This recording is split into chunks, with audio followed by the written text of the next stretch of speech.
You're listening to Skeptoid. I'm Brian Dunning from Skeptoid.com. IQ testing. Don't you just love the idea that your level of intelligence can be boiled down to a single number and ranked along with those of all the other dummies in the world? You may have taken an IQ test in the past and may even know your score.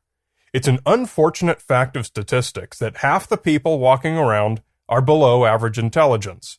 The way the tests are scored assures that 100 is both the median and the average.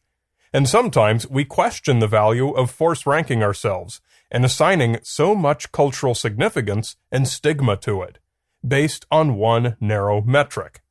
IQ tests look like the ideal place to point skeptoids' skeptical eye. There are a number of obvious, apparent criticisms of the idea of ranking everyone with a single number that purports to encompass how intelligent they are. Some people are book smart, but with no common sense, and some are the opposite. Some people have high or low creativity or humor, but may ace all their tests in school or fail them. Each of us is complex, with many strengths and weaknesses, aptitudes and preferences, and it seems that any one number purporting to quantify our intelligence must be grossly misleading in every case. There are even obvious criticisms of the tests themselves. There are a number of different IQ tests in use, and it's well established that the same people will score differently on the various tests. I might get a higher score than you on one test while you outscore me on another. Critics often point out that any IQ test is necessarily skewed toward a particular cultural frame of reference, making it unfair to measure someone from Africa using a test developed in Denmark, for example. These basic criticisms are answered by a closer study of what IQ tests actually purport to measure. They've got nothing to do with book smarts and are intended to have no cultural relevance. The tests measure only your intelligence. There are as many different definitions of intelligence as there are psychologists, but we can extract some common themes from the definitions offered by those who've played the biggest roles in developing these tests. Generally speaking, your intelligence is your problem-solving and reasoning ability.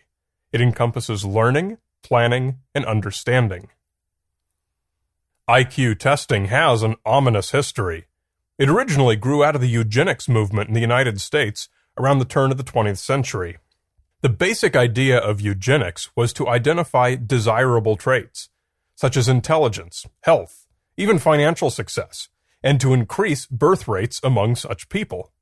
At the same time, birth rates among people with negative traits, such as lower intelligence, criminal behavior, poverty, and illness, would be discouraged. When it was discovered that heredity played a large role in some mental illnesses, forced sterilization was imposed upon mental patients in some states in an effort to breed such traits out of the population. According to most counts, some 64,000 mentally ill Americans were sterilized until the practice was finally terminated in the 1960s. In the Nuremberg trials, it was revealed that the Nazis considered the American program so effective that it was the inspiration for the Nazis' forced sterilization of some 450,000 people. The father of eugenics was the Englishman Sir Francis Galton, a cousin of Charles Darwin. Over the course of Galton's varied and productive career, he not only codified the science of eugenics, but also pioneered psychometry as a tool for measuring people's intelligence and determining whether it would be best for them to breed or not.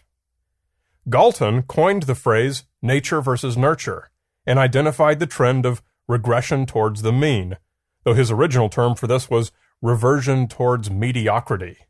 So long as unintelligent people were allowed to reproduce freely, mankind could never rise above its native mediocrity. A tool for quantitatively identifying mental retardation was needed by American eugenicists, and so they turned to two French researchers, Alfred Binet and Theodore Simon, who had developed the Binet-Simon test as a way of identifying French school children who needed special assistance. Binet-Simon did not ask questions about general knowledge. Instead, it imposed a diverse system of tasks, from simple physical tests to memory puzzles. The resulting score was expressed as the mental age. Louis Ternan, a psychologist from Stanford University, translated and improved the test in 1910, and it became known as the Stanford Binet. The result was your intelligence quotient, a quotient of your mental age divided by your chronological age. If you were 10 years old but had the reasoning ability of a 15-year-old, your IQ was 150. For the first time, eugenicists had a tool that could spell out in black and white a person's value to society. World War I saw widespread adoption of intelligence testing by the United States Army. The intent was that the most intelligent recruits would be sent to officer training, the least intelligent would be rejected from service, and those in the middle assigned to technical, combat, or other duties according to their scores. But the process didn't go as smoothly as its proponents hoped. Different testing methodologies were tried. There were inadequate resources for testing such large numbers of men, and many of the results were controversial.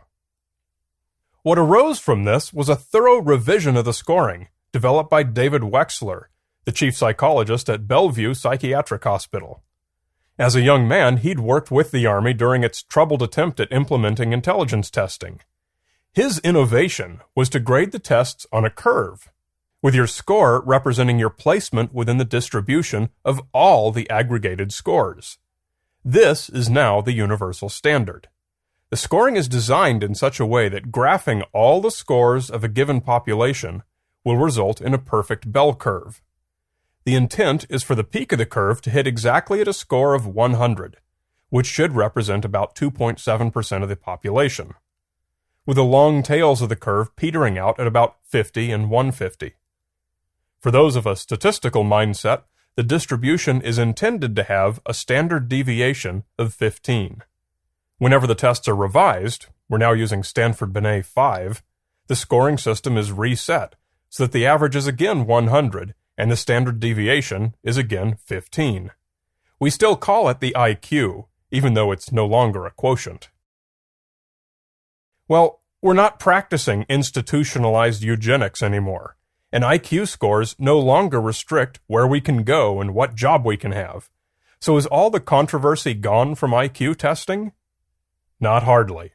It was gone for the most part until the 1994 publication of The Bell Curve: Intelligence and Class Structure in American Life, a book by Harvard experimental psychologist Richard Herrnstein and conservative political scientist Charles Murray.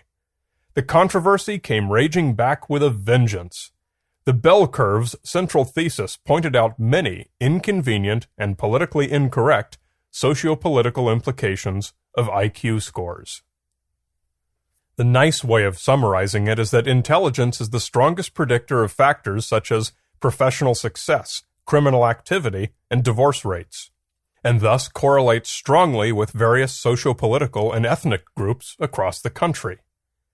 The harsh way of summarizing its most controversial chapters is that blacks are less intelligent than whites. This finding triggered a tsunami of academic and popular criticism that publisher Free Press rode all the way to the bank, and that kept The Bell Curve squarely on the bestseller list. The most troubling finding by the authors was that intelligence appeared to be the result of a combination of both nature and nurture. In simplified terms, this means that race plays at least some role in determining intelligence. The criticism of this claim came from many different directions: that Herrnstein and Murray had used flawed weighting in their statistical measurements, that their studies were improperly controlled, that they'd ignored contradictory research, and that they'd based their research on unproven assumptions. Unfortunately, it's nearly hopeless for a layperson to try and evaluate either the claims or the criticism. One quickly discovers that the statistics involved are extremely complex. About a year after the Bell Curve was published, and the charges of racism had been thoroughly aired, the American Psychological Association decided to write its own report to specifically address the book's findings. A diverse task force of American psychology professors was assembled to, quote, identify, examine, and summarize relevant research on intelligence. Of the difference between blacks and whites, the APA confirmed that there has long been about a 15-point difference, which is one standard deviation. But it also found that there is no clear reason for this, and there is certainly not sufficient evidence to point to a genetic cause. Society is very complicated, and many factors appear to affect intelligence. Some of these suspected factors, most of which are unproven, include nutrition, education, English skills, experience with testing, and heritability. The APA's final conclusion was critical not just of the bell curve, but of the debate in general. In a field where so many issues are unresolved and so many questions unanswered, the confident tone that has characterized most of the debate on these topics is clearly out of place. The study of intelligence does not need politicized assertions and recriminations. It needs self-restraint, reflection, and a great deal more research. The questions that remain are socially as well as scientifically important. There is no reason to think them unanswerable, but finding the answers will require a shared and sustained effort, as well as the commitment of substantial scientific resources. Just such a commitment is what we strongly recommend. Two of these unanswered questions stand out as particularly intriguing: the racial differences and something called the Flynn effect, and it may turn out they're related. Jim Flynn first noted that every time intelligence tests have been revised, average scores worldwide have gone way up, by about a standard deviation, and it's been necessary to reset 100 to a higher and higher point. People have been getting more intelligent ever since testing began, and some believe this improvement is accelerating. The reasons for the Flynn effect are unknown, but hypotheses usually center around the nurture factors for intelligence, such as an increasingly intensive academic environment and healthcare. The Flynn effect is proven to change scores by at least as much as the racial differences that have been found, and it's possible, though far from evidenced, that unequal distribution of the same intelligence-nurturing resources responsible for the Flynn effect may be responsible for the racial differences. And so while the roots of IQ testing came from the inherently negative process of identifying and culling out the worst of humanity, its future may prove crucial in helping everyone develop to a higher potential. Eugenics is one of those shameful follies that can't be uninvented, but its lessons may not have been entirely without fruit. When Binet and Simone first set out to learn how to find the school children who needed special help, they may have been onto something with far broader application. Theirs was not the spirit of culling, but the spirit of helping. And intelligence testing will always be linked to both.